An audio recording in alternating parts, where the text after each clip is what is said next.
Hello everybody, in this video I have some art journaling to share with you. I'm using this new little art journal from Thompson's Craft Supplies, which is like the cutest little size. It's kind of like an exercise book in how thick it is, and it's a nice small size as well, and I'm actually using it to sort of document life at the moment, if you know what I mean. Not that I'm actually drawing any pictures of viruses or anything like that, but just sort of in the words and stuff that I put in.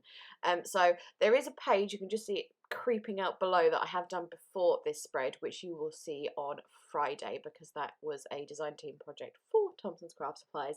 But this one is just me playing around in my journal. So I started off gessoing my pages, then I'm taking this Tim Holtz collage paper. This is the one, it is called Aviary, I think, and you can kind of see why. It's just covered in beautiful like bird images and nests and trees, and then like your general sort of vintagey backgrounds with texts and post stamps and music paper and all that kind of lovely stuff they tend to put on Tim Holtz products.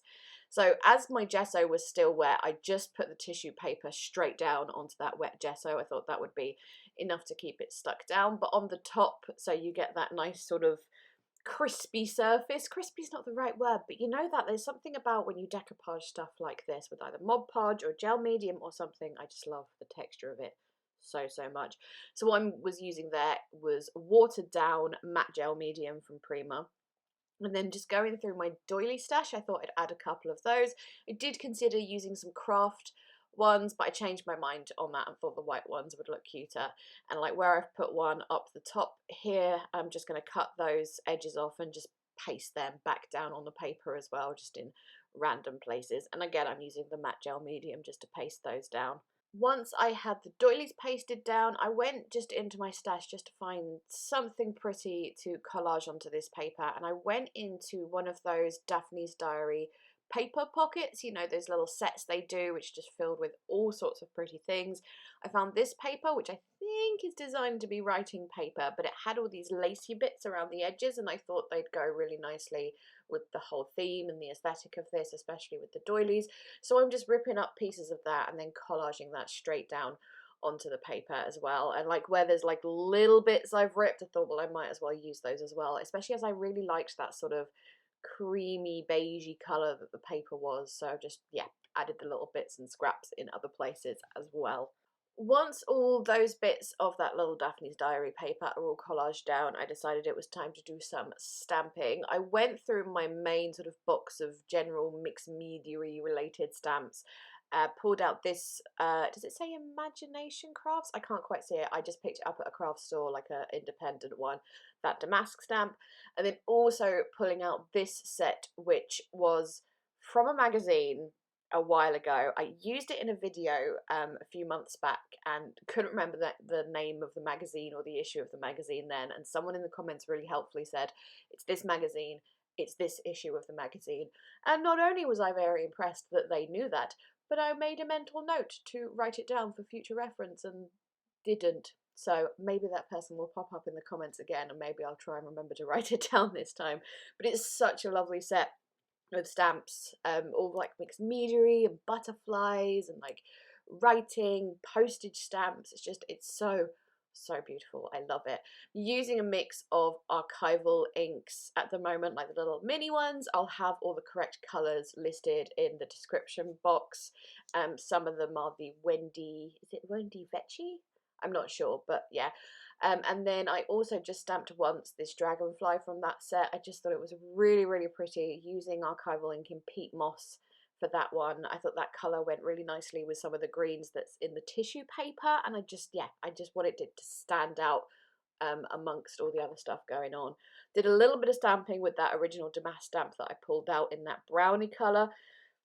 Not overly fond of it, but I didn't completely hate it. It just didn't stamp very nicely, like very crisp or anything, but it's fine. With all the stamping done, time to add some colour. I started off with Fabrica Decoru chalk spray in blue shabby, and then I didn't want just blotches, I wanted things to run down the page, so that's why I'm kind of holding it up and I was tapping it to make little drips and stuff go down. Then going in with Distress oxide spray in Victorian Velvet. I realised when I first spray it on it looks a bit harsh, but it does get toned down eventually.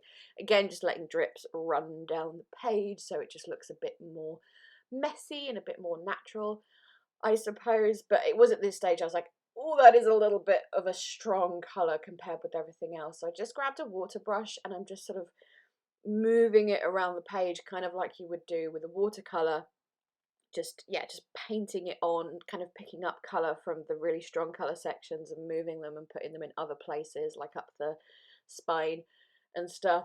Then drying that lot off, and it faded a little bit when dry, which was nice. And then I thought one more colour maybe, and went with Distress Oxide Spray in Iced Spruce. I think it's Iced Spruce rather than Pumice Stone. Oh, I could be wrong there. The correct name will be in the description box. It's a grey of some description. And again, I just added, instead of spraying that straight on the page and having like the big smushes, I decided to just add blobs with the spray nozzle, and again use my aqua brush to move that around the page and paint it in other parts of the page, so you had some areas of the stronger grey and some areas of the lighter grey, and so on and so forth. And also to give it just like a slightly more natural effect, because I was getting quite straight lines with that brush, I'm just moving and smudging some of that colour with my fingers as well. Just again, just it looks more natural and it blends a little bit better. With all of that dry, I am pulling out, this is the Tim Holtz, I think it's the Botanical ephemera set. It's like one of my favourite ephemera sets of all time. I think this is my second packet of it. There might be some of the first mixed in as well, and I have a spare in my spares drawer as well. I'm just obsessed with it. So I went through and picked out some bits that I wanted to use. I put all the butterflies to one side, not really for this project, just like for future projects, because sometimes I only want butterflies. I liked some of those sort of grayscale flowers, but they were a bit too big, so I've cut those in half and put them on the edges of the pages. I'm using Versamagic chalk dewdrop inks in, oh, where's my list? Pink Petunia and Wheat, to go around all the little elements, ephemera pieces that I'm gonna stick down, just alternating between the two. I really liked that really, really big piece, which I think has kingfishers on. Might be wrong there, but yeah, just like to be my really, really main focal point for the whole piece, because it is a really, really busy page. There's all sorts of stuff going on, and I did need to just have one section that was like, look here first, this is the main bit to draw your eye. But I've still got my little dragonfly poking out as well. I don't know why, I'm obsessed with that dragonfly. I think it's adorable. Anywho, with all of those ephemera pieces stuck down, I think that's it for now, at least. I wanted to add some words, of course. These are word stickers from Marami's Small Art. I can't remember the name of the pack. Like, she has lots of different word sticker sheets, but I'll try and link the correct one. I keep saying that, don't I? I'm sorry. And yeah, and then I'm also going to add some Tim Holtz clippings. I've got Enjoy the Silence, Remembrance of Things to Come, Craft Daily, Make a Beautiful Mess, Miscellaneous Exercises, and She Wanted No Reminder of Realities and Responsibilities. All things that are just, I thought they were appropriate little phrases and sentiments for this particular moment in time in our lives and stuff. So a mix of things about like how I'm feeling, you know, enjoy the silence, she wanted no reminder of realities and responsibilities, because I have been trying to avoid the news lately because it's just making me anxious. But then also things like Craft Daily and Make a Beautiful Mess, kind of focusing on slightly more positive things. Anywho, here I am doing some splatters. My usual white splatters now, Winsor & Newton white drawing ink and a paintbrush.